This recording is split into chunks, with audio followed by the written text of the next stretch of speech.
Hey, brand builder, Rory Vaden here. Thank you so much for taking the time to check out this interview. As always, it's our honor to provide it to you for free.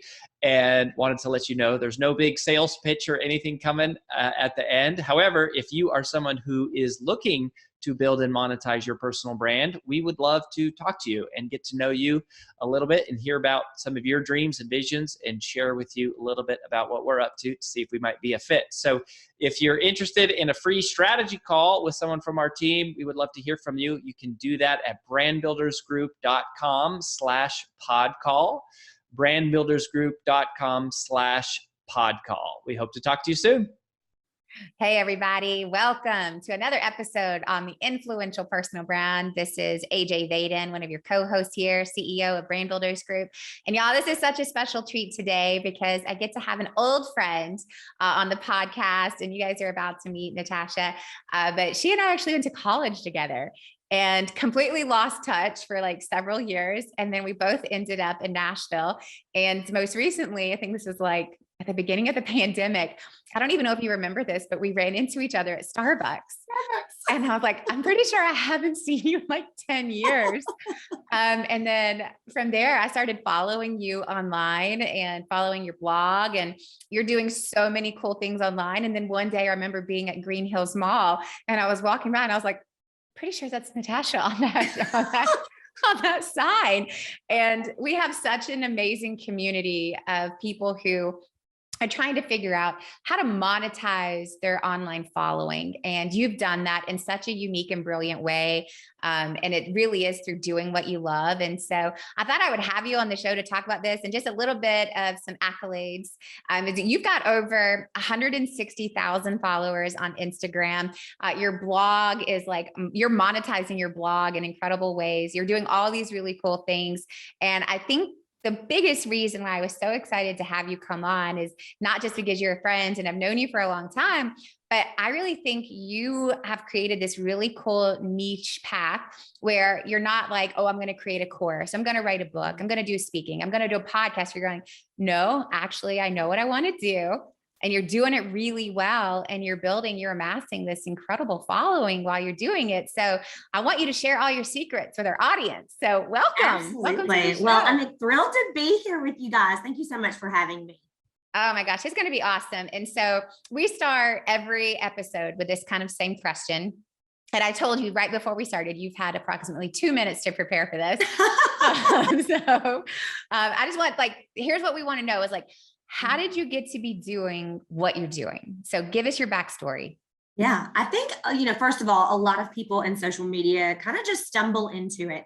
And I was working in corporate media marketing for a big consulting firm and was just kind of doing the 8 to 5 Monday through Friday, but not getting to use my creative brain, which is what you and I studied at UT in advertising. And so I started a blog in April of 2008, which is crazy. Like I'm about to celebrate almost 14 years of blogging, which, back then there was no hashtag ad, there was no, sponsored posting, there was no monetization of blogging whatsoever.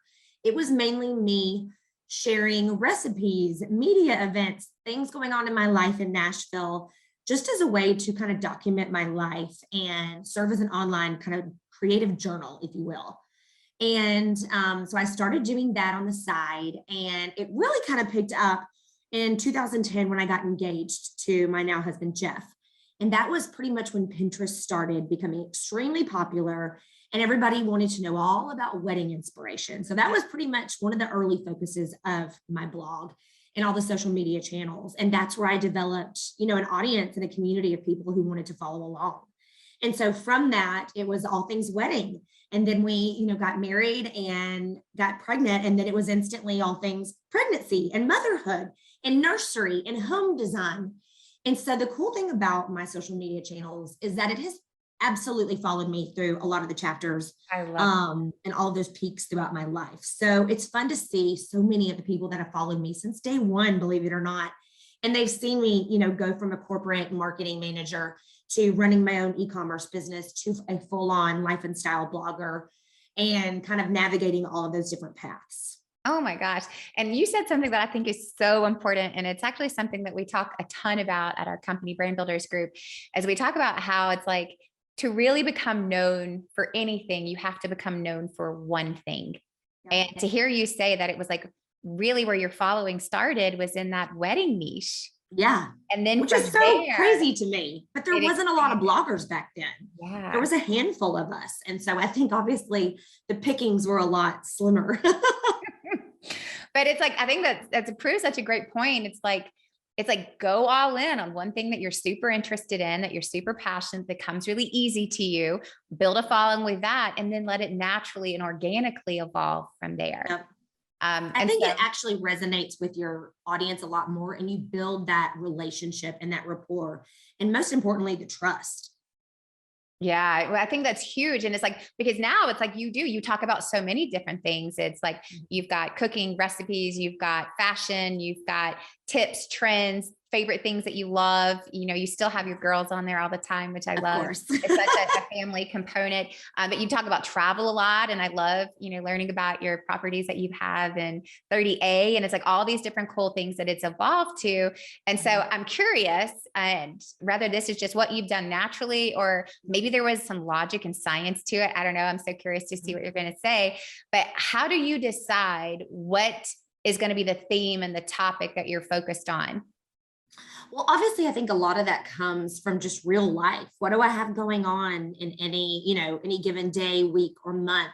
And, I sit with my assistant, Ashley, and we kind of, strategize on a social media content calendar. What things are coming up?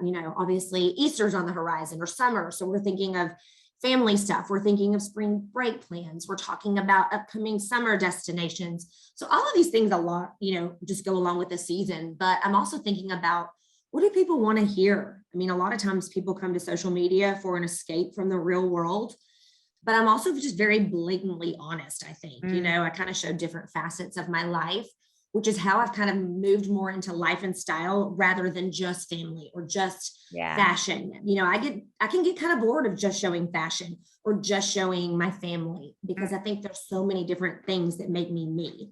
And I hope that kind of, helps people to understand I'm just like them.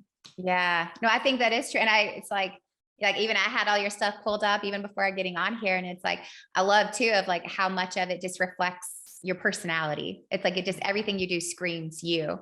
And I think that's really a huge part of just being authentic, and probably why your followers continue to grow and grow as they are. So I have a couple of like odd questions that I think would be just really interesting for all of our audience. Do you find that there are certain things that you post that you just I know this is going to be a win? Or are you always still kind of guessing of like, I don't know what's going to be the most liked or the most shared or the most engaged? I have no idea. Oh my gosh. I wish I knew the algorithms and how they're always changing. And I wish I could predict all those things. I think if there was one source of content that I know is always going, to get lots of likes or comments or feedback, it's going to be me posting the kids. Everybody wants to see Caroline and Carson. I mean, I'm biased, but I think they're adorable.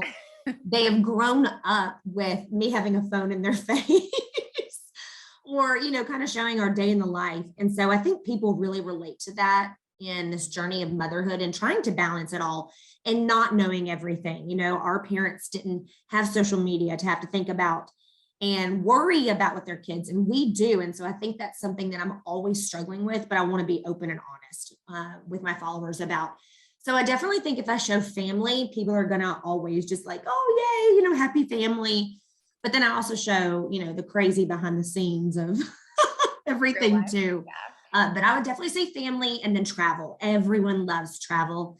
I think because it's fun to see adventures, it's fun to see something unique and just kind of experiencing life and doing those bucket list things.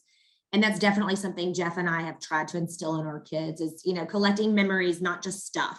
Yeah. And I hope we continue to get to do that.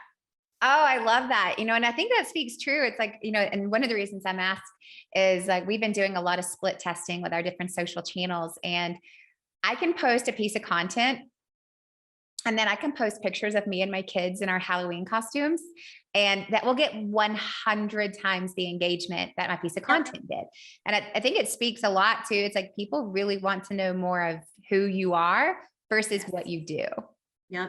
Right. And I think that's also why videos, reels, and stories are so much. I think more and more brands and retailers are really spending their, ad dollars on the more video type of things, because you can really get to know somebody. You can see it in action and use, and it's not just a pretty picture. And, kind of like what you said, the ones where if I'm doing, a selfie of an outfit in my office, they always get better engagement rather than a styled photo shoot, because that's not real life. Yeah, I love that. So, okay. So this is a good transition then. So some tips for people out there who are building this life and style kind of business, and they're trying to figure out how to monetize it, which we'll get to that in just a minute. But for everyone who's going, okay, how do I increase my followership? How do I increase engagement? Do you have any best practices on the type of post or the type of reel, the type of video, or the type of copy that you're using to increase followers and engagement? Yeah, absolutely. I think, a couple of things that I do very frequently. I ask a lot of questions on static posts so that I am getting that engagement. People are answering, or if I'm doing a giveaway, I say, list your favorite 3 things about the beach, or whatever the subject matter may be. I think that always helps. One thing I do myself and will never hand off to someone else is I respond to each and every DM that I get. It's very time consuming. I will admit to that, but I do it throughout the day so that it's not stockpiled for me, when I'm in bed at night. And the relationships and the rapport and the community that I've built with those people, because 1, they know they're talking to me, and 2, they know I'm going to respond. I think it exemplifies what is missing in social media right now. And I hope that it, really shows them that I'm not just walking the walk, but I'm actually, if they ask me, how does that blouse run? I'm going to text them back and say, it's true to size, or, this is how it fits, or whatever it may be. But people remember those things. And like I said before, I think it's all about building trust. And if you don't continue to build that trust, they're going to go somewhere else. So I definitely think that's helpful in kind of building that rapport with your followers. I think being open and upfront and honest is also, I think people come to me for positive and, happiness quotes and all those things and color, but I also am honest when I'm having a bad day, or, if something's going wrong, because they want to know that you're just a regular person. And so it's all pretty to have a very aesthetically pleasing feed, but that's not real. I think long gone are those days. And as long as you're staying true to who you are, brands will know that. And it'll show. It'll definitely start to show. And so your numbers will follow. And, that's all I can that's all I have to say about that. I think that's good, though. It's like authentic engagement of not outsourcing it, not using bots. It's like, nope, this is real life human relationships that I'm working at and I'm building. And in order to build a business, you need to do that. Right. Yes. It's and like quality over quantity. I think gone are the days where people are just seeing an engagement rate or a conversion rate or how many followers you have. Brands really don't care about that anymore. Yeah. More and more I'm seeing that, which is very great for somebody in my kind of niche, because they're like, wait a minute, that doesn't mean that she's not engaged. That doesn't mean that she doesn't have, loyal followers. That just means that she's really paying attention to what she's doing. And you're not going to see me taking on brand partnerships and deals with products that I don't wholeheartedly back. Yeah, I think that's awesome. So, okay. So that's a great transition to the next thing, is monetizing, right? Yeah. How do we do all this? Because I think so many people fall into one of 2 buckets. They have an amazing business and not enough people know about them, or they have a huge audience, but they're not monetizing it. Right. And it's like marrying those 2 things is a really big deal, in my opinion. And yes, so absolutely. Let's talk about some of the monetization things. So as someone who is very much in this niche, like you're truly just monetizing what you're talking about, which I think is amazing. So what are some of the different ways that you're monetizing your personal brand right now? Yeah. So obviously the biggest would probably be through Like to Know It, because it's easy, it's accessible. Many people, I think through the pandemic, had to become even more familiar with shopping online, whether they wanted to or not, especially in those older age demographics specifically. I mean, my mom would come over and she'd be like, how do I do this? So I think it's kind of getting them familiar to shop online and making it simple. They know every single day I'm going to post my outfit of the day on Like to Know It. That way they know I'm going to talk about the sizing details. I'm going to talk about if there's a sale or if I have a discount code. So I think it's kind of training your audience in that regard. I am still one of the people who blog continuously. And ever since I started this, I was trained in that is the only platform that you own rights to. That's right. Instagram changes, Facebook changes, LTK changes, all of these things change. And some of these people are going to be out there without a bone when things change. And they're like, oh my gosh, I don't own any of this content because I've shared it to only these platforms. So I always try to drive people back to my blog. It's kind of the hub of everything, whether that be recipes or my travel guides or packing tips, or obviously the life and style component or my home design, anything like that. I always try to bring back to my blog. And that way how it stays there forever. Yeah. And I think that's extremely important, is having that platform that you own the rights to. Another thing that's been tremendous in, growing my monetization is email newsletters. Again, that's information that you solely own by yourself. No one has privileged data to that.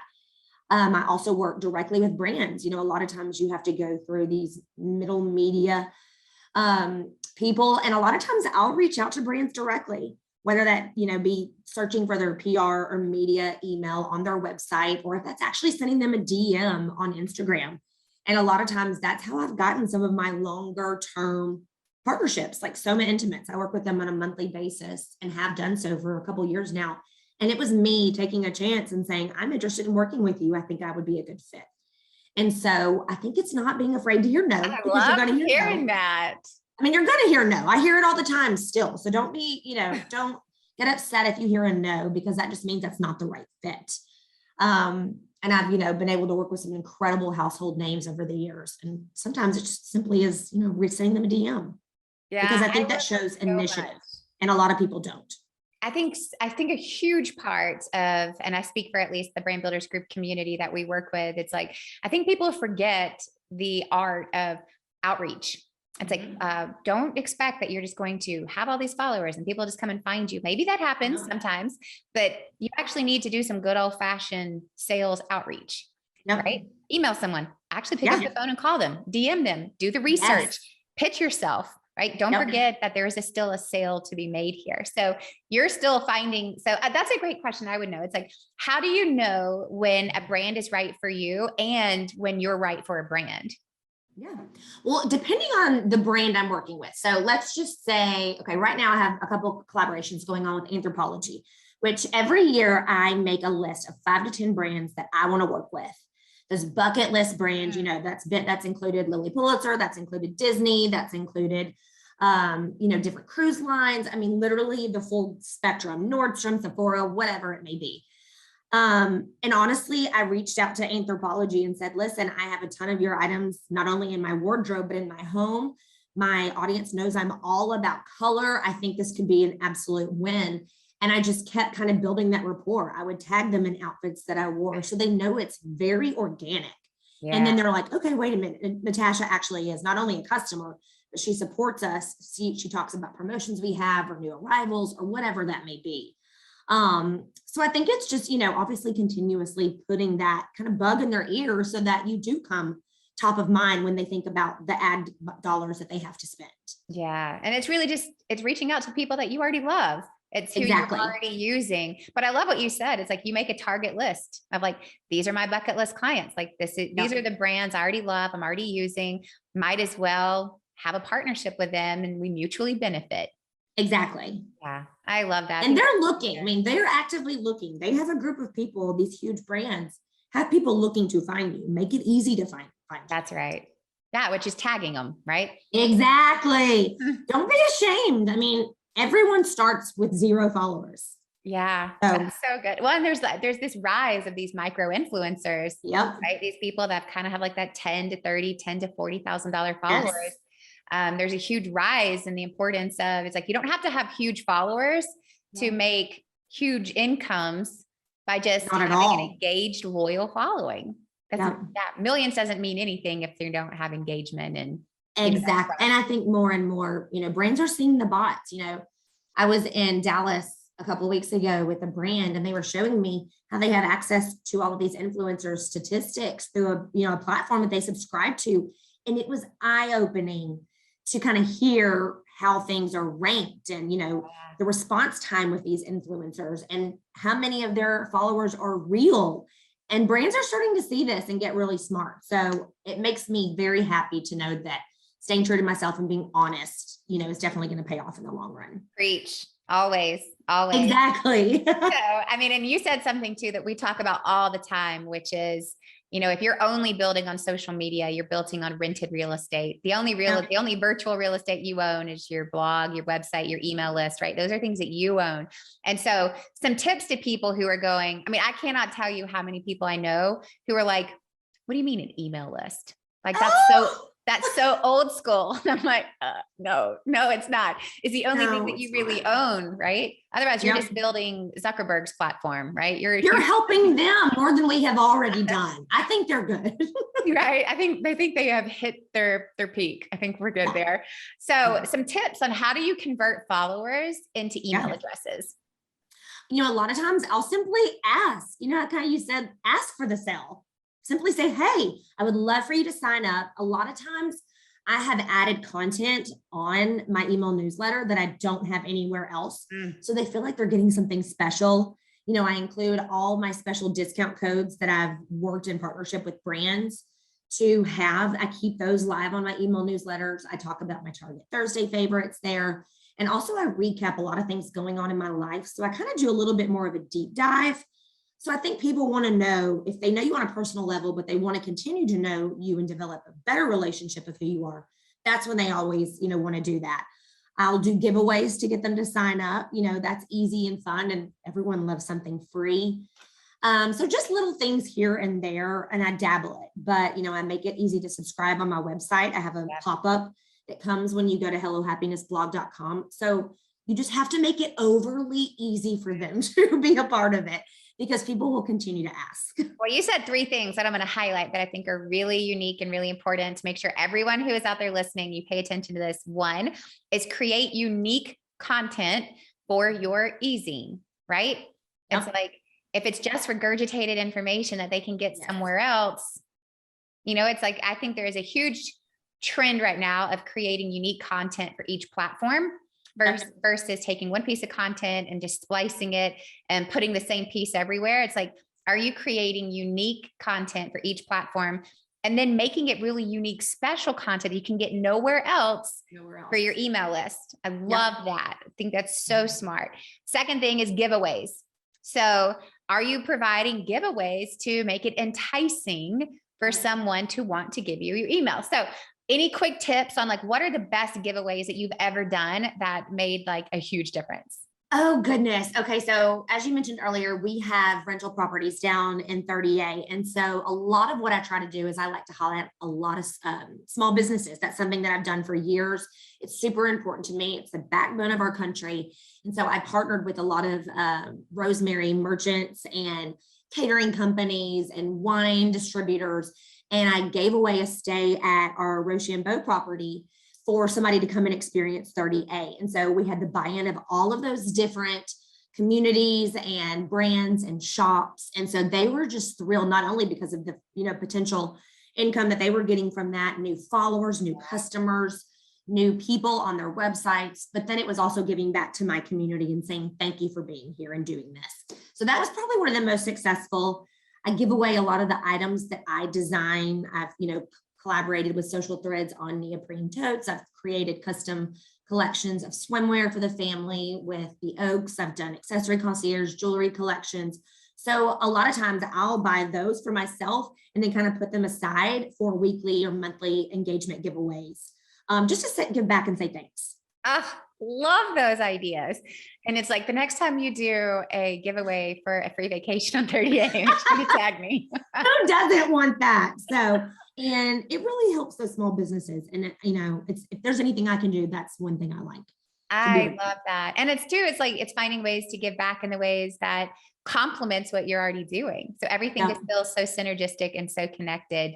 I love that. And so I do have a question, a tactical question. So when you're doing these giveaways, is it only for new email subscribers? Sometimes it depends on what the specific brands I'm working with asks for. Not necessarily, but most of the time I try to do it to everybody who's a part of my email list. But that's just great incentive of why you want to be on there and stay on there. Exactly. And Yep. stay. Yep. I love that. Such good. And then the third thing that you said that I think is just really important, I'm just going to hit it home one more time, is that make sure you're actually building your email list, right? Yes. All of these things don't matter if the algorithm can change and viewership changes. That's such a big deal. It's such a big deal. So make sure make it easy for them. Have it on a drop down on your blog. Have it a drop down on your, Instagram bio, on your Facebook group page. Literally every place they can find you, you need to have a way for them to subscribe. Love that. So good. All right. So just a couple of questions. I know I only have like 5 more minutes together, but a last couple of quick questions. And these are just personal, just for fun. What is your favorite thing to talk about? Like when you think about this, all the things that you can be talking about, is there one that just like pulls at your heart of like, man, I love it when I get to do this? I think, every day I get on stories and I share optimistic quotes and positive things. And I think right now, even more than ever, there's so much negativity. And if I can bring a smile to someone's face with just some heartfelt words that I have found from Pinterest that morning, I think it really helps start people's day out. So I do a morning coffee chat and people, tune in by the thousands to see it. It's not me doing a hashtag sponsored event. It's not some fancy thing. It's me literally in my PJs drinking a cup of coffee. And that's something where I feel like I really kind of build that rapport and that relationship. And it's super important to me. Do you do it every day? Every day. If I don't come on, people are like, Natasha, where are you? Did the girls get on the bus? Okay, what's going on? So it's not anything fancy. It's just me. I love that. But it's consistency. And that is key. Yes. You got to train your audience about when you will be there. How many touch points? What are you posting each week? So I think it just always, goes back to being consistent. Yeah, but it's like consistency and training. I think that's a really big deal, but you love doing the more inspirational components, but you do it every morning. And then showing color. I think that's probably another thing that really separates me from the majority. If you were just scrolling through your Instagram feed of, life and style bloggers, everything is so neutral and that is not my life. And so when people are looking for something bright and happy and cheerful or incorporating patterns into their home, they always come to me. And I think that sets me apart. And I really, really enjoy that. I love that. I love that. So, okay. 2 other questions, then I promise I'll let you go. I love this. What's one trend that you would say, I see everyone else doing this, but I'm not going to do it? Oh gosh. Well, one kind of touches on what I just said about everything neutral, every home looking the same. I'm just over it. I would have wallpaper in every single room in my house if I could. My husband would want to kill me, but he knows he's pretty much taken a backseat to all things design and decor. So I do take risks when it comes to that stuff and I love it. Another thing, I am not a biker short person. It's so random, I know, but it's just not my best attribute. And so I feel like it just plays to it. And it's just not my favorite thing. And I hope they go away soon. I will tell you, it's like, I think the color like makes you pop. Like if you're scrolling your feed, anytime you pop up, it's like, it's always like just bright and colorful and just, it's like Hello Happiness is such a great title for you.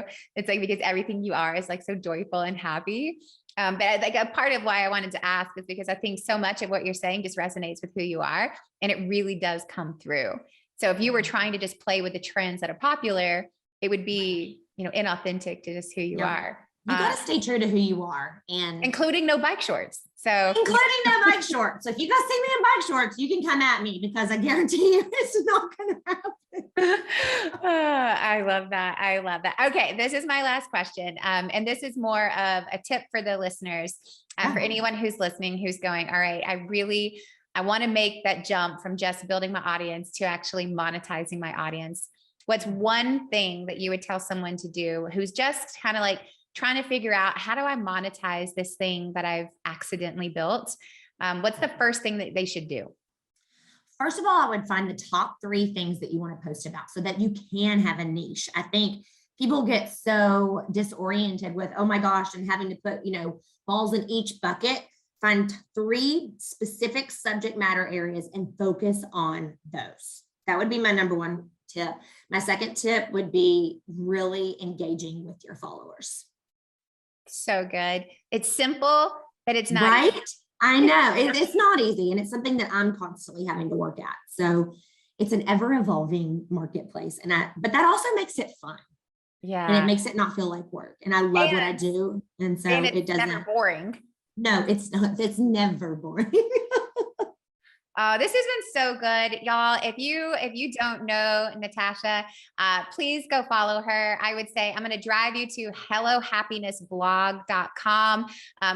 Sign up for her email list. Get some free tips. There you go. Ask for the sale.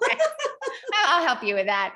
Then from there, you can check her out on Instagram, Pinterest, all the places, but hellohappinessblog.com. We'll put all of her social handles in the show notes. We'll put the blog link in there too.